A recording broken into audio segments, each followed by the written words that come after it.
आज की तमाम बड़ी खबरें नॉनस्टॉप न्यूज में।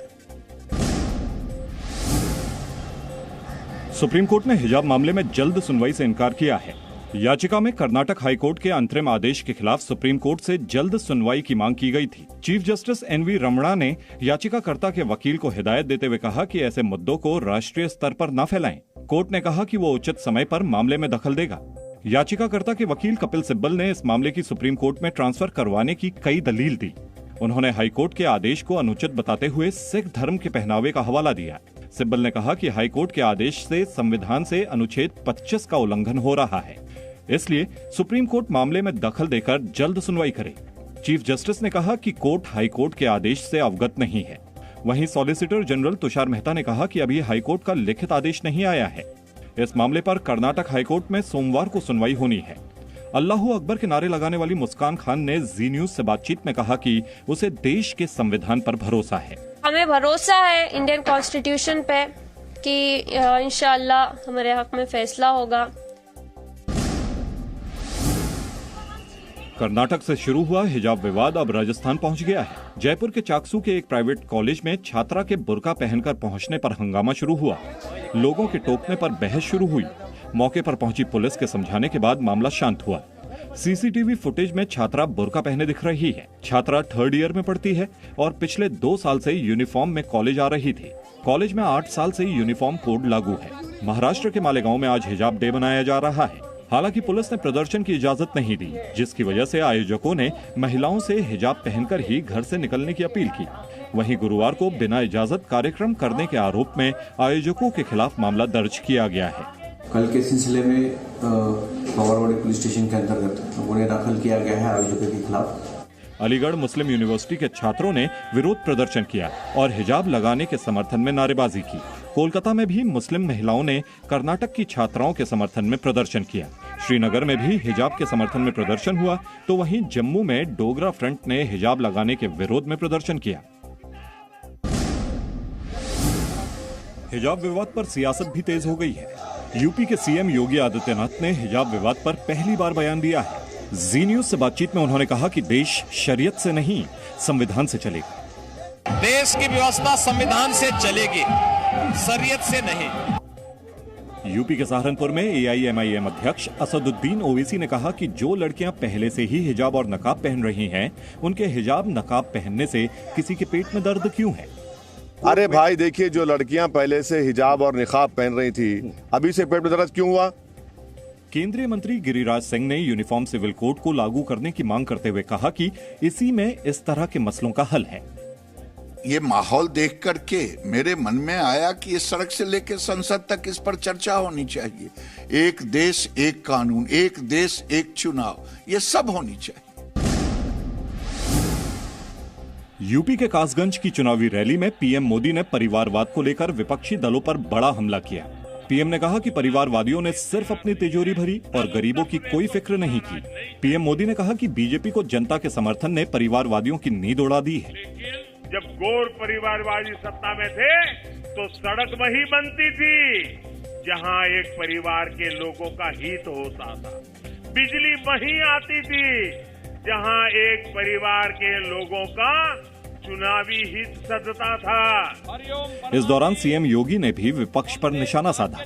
उन्होंने कहा कि पहले की सरकार कब्रिस्तानों की बाउंड्री वॉल बनवाती थी, हमारी सरकार तीर्थ स्थलों का विकास कर रही है।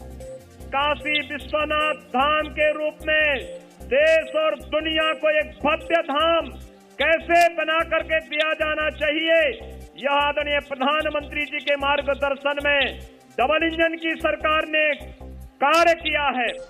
कासगंज की रैली के बाद सीएम योगी ने बीजेपी प्रत्याशी के समर्थन में रोड शो किया।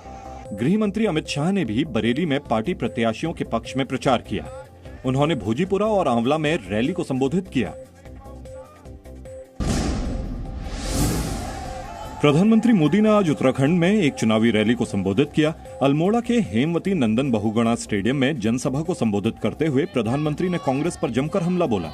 सब में डालो फूट, मिलकर करो लूट। उत्तराखंड ही नहीं, पूरे देश में कांग्रेस की नीति रही है, सब में डालो, मिलकर करो, 2 दिन में उत्तराखंड में प्रधानमंत्री की आज दूसरी रैली थी। कल प्रधानमंत्री ने उत्तराखंड के श्रीनगर में चुनावी रैली की थी। आज अपनी दूसरी चुनावी रैली में प्रधानमंत्री ने बीजेपी सरकार के कामों को गिनाया और बीजेपी को वोट करने की अपील की। मतदाता कभी अच्छे कामों को भूलते नहीं है, अच्छे इरादों को भूलते नहीं है। उत्तराखंड की 70 विधानसभा सीटों पर 14 फरवरी को मतदान होने वाला है। वित्त मंत्री निर्मला सीतारमण ने आज राज्यसभा में बजट पर उठे सवालों का जवाब दिया। वित्त मंत्री ने कहा कि उनका बजट आर्थिक स्थिरता लाने वाला है और इससे देश में कई नौकरियां पैदा होंगी। इसी दौरान विपक्षी सांसदों ने अमृतकाल पर टिप्पणी करते हुए कहा कि यह अमृतकाल नहीं बल्कि राहुकाल है। जवाब में वित्त मंत्री ने कहा कि जब तक कांग्रेस में राहुल काल रहेगा तब तक पार्टी का राहुकाल भी खत्म नहीं होगा। राहुकाल इज नॉट नाउ, राहुकाल is where Congress party is. Nirmala Sitharaman के राहुल गांधी पर दिए बयान पर विपक्ष ने हंगामा शुरू कर दिया। वित्त मंत्री ने राहुल गांधी की तरफ से 2013 में दिए गए उस बयान का भी जिक्र किया जिसमें राहुल ने गरीबी को एक मानसिक स्थिति बता दिया था। वित्त मंत्री ने पूछा कि आखिर तब कांग्रेस नेता किस तरह की गरीबी की बात कर रहे थे। उन्नाव मर्डर केस में युवती की पोस्टमार्टम रिपोर्ट में बड़ा खुलासा हुआ है। रिपोर्ट के मुताबिक युवती की गला दबाकर हत्या की गई, उसकी गर्दन की हड्डी टूटी मिली। पुलिस प्रशासन के समझाने के बाद परिवार ने युवती के शव का अंतिम संस्कार कर दिया।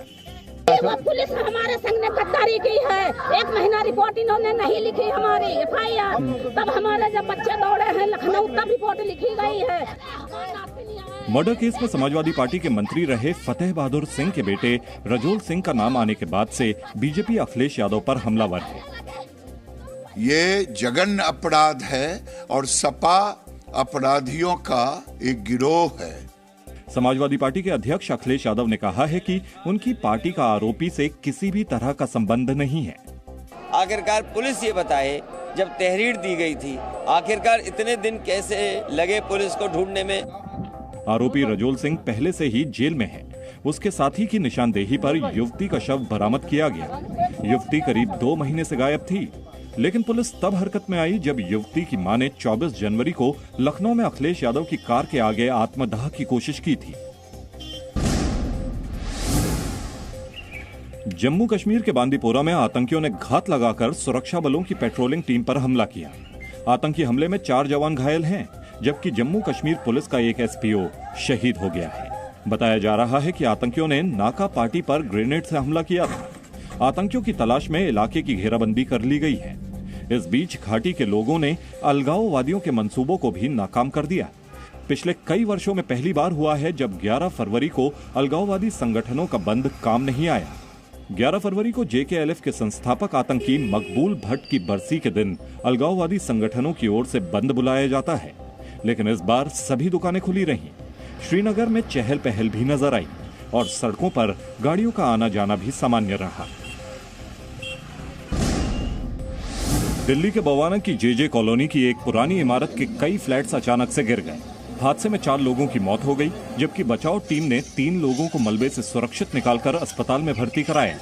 दिल्ली से पहले गुरुग्राम के सेक्टर 109 में गुरुवार शाम 22 मंजिला अपार्टमेंट में बड़ा हादसा हो गया। यहाँ 6ठे फ्लोर पर एक हिस्सा गिरने के बाद फर्स्ट फ्लोर तक उसके नीचे के हिस्से गिरते चले गए। हादसे में एक व्यक्ति की मौत हो गई, जबकि कई लोग गंभीर रूप से जख्मी हैं। Presenting B News app available on Google Play and App Store. Download it now.